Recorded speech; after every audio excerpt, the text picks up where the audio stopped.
Hop, nouvelle vidéo. C'est fou comme je peux être parfois imprégné par des états émotionnels qui me font douter sur plein de trucs. C'est fou comme l'entrepreneuriat, comme la vie en général, me fait douter sur. Il y a un jour, je me sens hyper mauvais dans ce que je fais, je me sens nul, j'ai l'impression de rien pouvoir faire. Et le lendemain, je me sens avec plein d'espoir, avec un enthousiasme fou en disant ah ouais, je pourrais faire ça, il faut que je fasse ça, il faut que je fasse ça et tout. Et c'est fou comme du jour au lendemain, je change d'état émotionnel et j'aimerais vraiment arriver à stabiliser ça pour être vraiment une machine à vraiment faire les trucs, faire les trucs, faire les trucs. Et je pense que ça passe vraiment par des routines et une discipline de faire pour le coup. Et je regardais la dernière fois, c'est Leila Hormozy qui disait, donc la femme de Alex Hormozy, qui disait on s'en fout quand tu es entrepreneur ou que tu veux faire un projet, on s'en fout complètement de ton état émotionnel, de comment tu te sens. Et c'est vraiment un truc que je remarque, quoi. On s'en fout, tu t'en fous de comment est-ce que tu te sens pour faire les trucs, il faut juste le faire. Et c'est vraiment pas évident parce que quand tu n'as aucune motivation, quand tu es triste, quand tu n'as pas envie, quand tu es frustré, quand tu déprimes, et bah, tu n'as pas envie de faire les choses. Et malgré tout, bah, c'est en faisant les choses que bah, ça avance. Et j'ai pas encore trouvé le moyen d'être un robot, tu vois, d'être un robot, une machine de productivité et d'accomplissement des tâches. Je suis encore trop impacté par mon état émotionnel qui fluctue de ouf, hein. Moi, j'ai l'impression je suis pas un rock en tout cas en mode monolithique, vraiment avec un niveau de base émotionnel de base très constant. Moi, j'ai l'impression que c'est vraiment les montagnes russes à chaque fois. Et en bien, en enthousiasme, en joie et en négativité également. Et je pense que mon caractère est comme ça. J'ai toujours été comme ça. Mais ça ne veut pas dire que je ne peux pas progresser par rapport à ça ou apprendre. Et j'écoutais là une phrase de quelqu'un qui disait, qui m'a marqué cette phrase, elle est belle comme tout.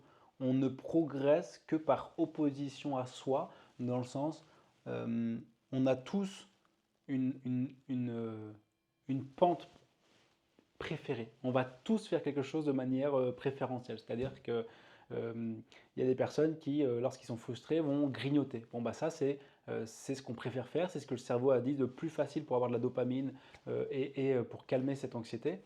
Et bah voilà, donc les gens vont aller naturellement vers ça. Et ça va demander un travail et un effort que d'aller s'opposer à ce chemin neuronal qui a été fait pour aller en préférer un autre. Et cet effort-là, c'est la résistance au changement.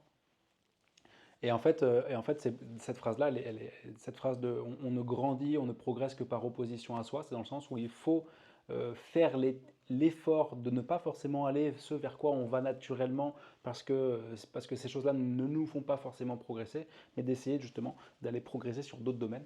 Par exemple, concrètement, l'organisation, moi je suis quelqu'un qui n'est pas assez organisé. Clairement, c'est ma pente naturelle d'être bordélique, d'être désorganisé et de faire les choses pas de manière pas enfin, au dernier moment, en tout cas, pas de manière très organisée, pas avec un planning suivi, avec des chiffres de tous les côtés. Et je sais que pour progresser, il faut impérativement que je passe par là. Ou alors que je le délègue, mais il faut quand même que je le maîtrise à un moment donné. Et c'est vraiment en allant vers les choses que l'on ne veut pas faire ou que l'on n'apprécie pas, que l'on progresse. Typiquement, tu vas dans un garage, tu ne connais rien à la mécanique, tu ne t'es jamais intéressé à ça, bah, le garagiste, il a un panel d'opportunités pour t'arnaquer, enfin pour t'arnaquer, pour te faire croire sa réalité qui est peut-être qu'il faut changer toutes les pièces, et peut-être que c'est faux, mais en tout cas, il a l'opportunité de le faire parce que tu ne connais rien à ça. Alors que si tu avais fait l'effort de progresser et d'apprendre et de comprendre la base au moins de la mécanique, bah, tu pourrais argumenter en tout cas avec le gars où il sentirait qu'il ne pourrait pas te la mettre comme il va te la mettre. Et, et c'est vraiment pénible parce qu'on aimerait tous faire uniquement les choses qui nous font plaisir et dans lesquelles on est doué, dans lesquelles c'est simple de le faire. Mais d'un autre côté, si on veut atteindre parfois des objectifs ou si on a des ambitions par rapport à des projets, qu'ils soient relationnels, personnels, professionnels, il faut se forcer à apprendre les choses qu'on n'a pas envie d'apprendre. C'est un truc de ouf, quoi. Là, aujourd'hui, moi, typiquement, qu'est-ce qui fait que je n'ai pas atteint les objectifs que je voulais atteindre? C'est clairement un manque d'organisation, deuxièmement, un manque de planification des choses, et troisièmement, un manque de routine claire établie qui ne change jamais, quoi.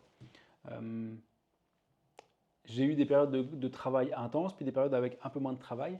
Et ce qui fait qu'en fait, j'aurais pu, en organisant mieux les choses, en planifiant mieux les choses, mieux m'en sortir. Pareil, j'ai pas de tracking assez avancé par rapport à mes chiffres, par rapport à ce que je fais, par rapport à mes retours. Et ça, il faut vraiment que je le mette en place. Mais ça, c'est un truc pour moi qui est contre nature, contre ma nature. Je suis quelqu'un de beaucoup plus fluide, de beaucoup plus hum, spontané, on va dire, et tout ce qui va être data, tableur Excel, c'est vraiment un truc que j'exècre, que j'abhorre et non pas adore.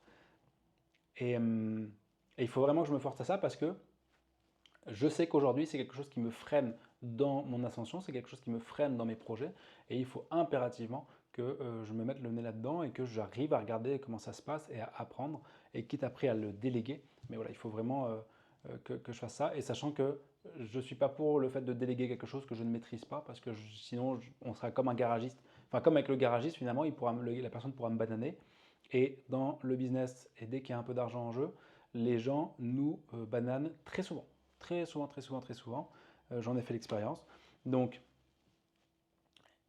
c'est important finalement de progresser en allant chercher justement dans les choses qu'on ne veut pas aller apprendre. Et là, il faut vraiment que je le fasse et il faut vraiment que je m'intéresse à ça, que je trouve un moyen en tout cas de m'y intéresser, de maîtriser ces sujets-là. Organisation, planification, tracking. Et puis, comme ça, on est complet en fait par rapport à nos objectifs. On est complet, on maîtrise autant l'aspect créativité que l'aspect technique, et le front et le back-end. Et, euh, et c'est vraiment important finalement d'être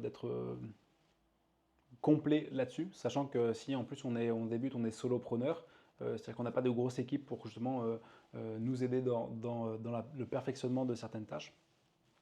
C'est quand même hyper important d'être complet, quoi. Sinon, on est dépendant, et puis être dépendant, c'est être vulnérable forcément au bon vouloir des gens. Voilà pour cette vidéo. Je suis toujours étonné effectivement de ces sautes d'état émotionnel, des fois motivé, des fois démotivé, des fois anxieux, des fois hyper joyeux et enthousiaste. C'est vraiment perturbant, c'est vraiment perturbant.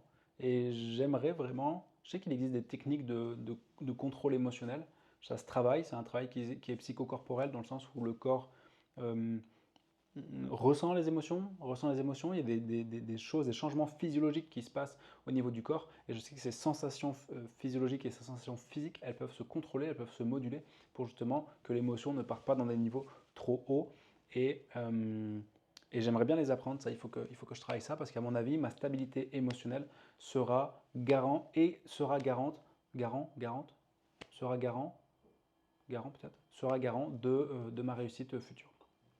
Quelque chose que je pressens, quelque chose que j'ai l'intuition que aujourd'hui c'est un frein dans ma progression.